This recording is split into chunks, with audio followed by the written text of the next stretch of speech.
Kia hiwara, kia hiwara. Kia hiwara ki tēnā taha, kia hiwara ki tērā taha, kia tū, kia o, kia matāra. Ai, ko tauranga te moana, ko mau au te maunga, a ko te pai a te tangata. Ko taku timu me mātātua me te aroa ngā waka. Ko Ngāti Rangi Nui me Ngai Te Rangi me te aroa ngā iwi. Ko Ngāti Pikiao me Ngāti Whakaue me Piri Rākau ngā apū, ko Paitū Te Rangi. Ko Rākai au, ko te tākinga ngā marae, ko Igan Biruahau.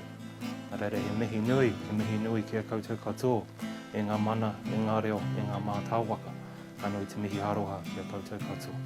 Just acknowledgements to all of you who are watching this now.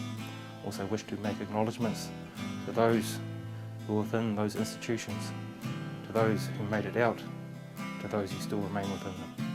Reira, ngā mihi, e koutou katoa, a tihei wa Mauriora.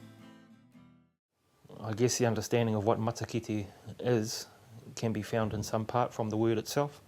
Matakiti, you can break down that word into mata and kite, of course mata being face, and kite being to see or all-seeing. So in many ways matakite is about the all-seeing face. It's about, in some ways, the all-seeing eyes, of being able to see things perhaps beyond just the physical. A matakite is just very much in many ways a link in a much longer chain.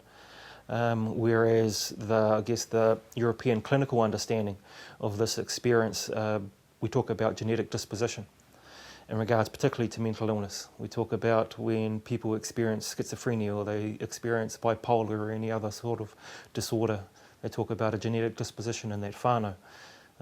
Quite often if that person's parents had that particular disposition, then it gets passed down to the children. The way I look upon that, I guess from a Māori perspective, is we're really talking about whakapapa. For me, that is my understanding of it, and that is my experience. The reason I experience what I experience is that it's in my whānau. It's in my parents, it's particularly in my mother. The healing comes not from me, but from his own tupuna, from his nannies, because they were so gifted too. And I'm just sort of a conduit, if you like. And the gift isn't mine, the gift isn't his. It's just something that just spreads out to heal and help people. I first came here to Waikato University in 1990. I was 18 years old then, and I just left a small town called Tūrangi in central North Island. Actually I left a small village which was close to Tūrangi, which was made up of about a couple of dozen houses really and a couple of dozen families. To come here to Hamilton and to this university was quite a cultural shock for me really.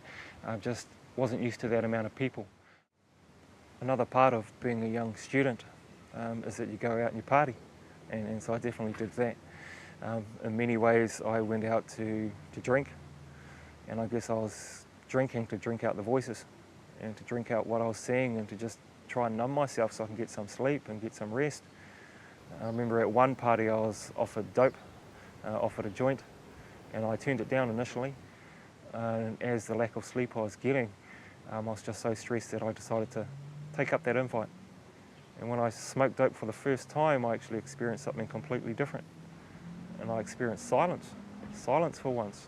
I had no voices in my ears or in my head or around me anymore. When I looked around, I could only see one person there instead of 3 or 4 that were attached to them. And I could close my eyes and actually sleep for a change and get some rest.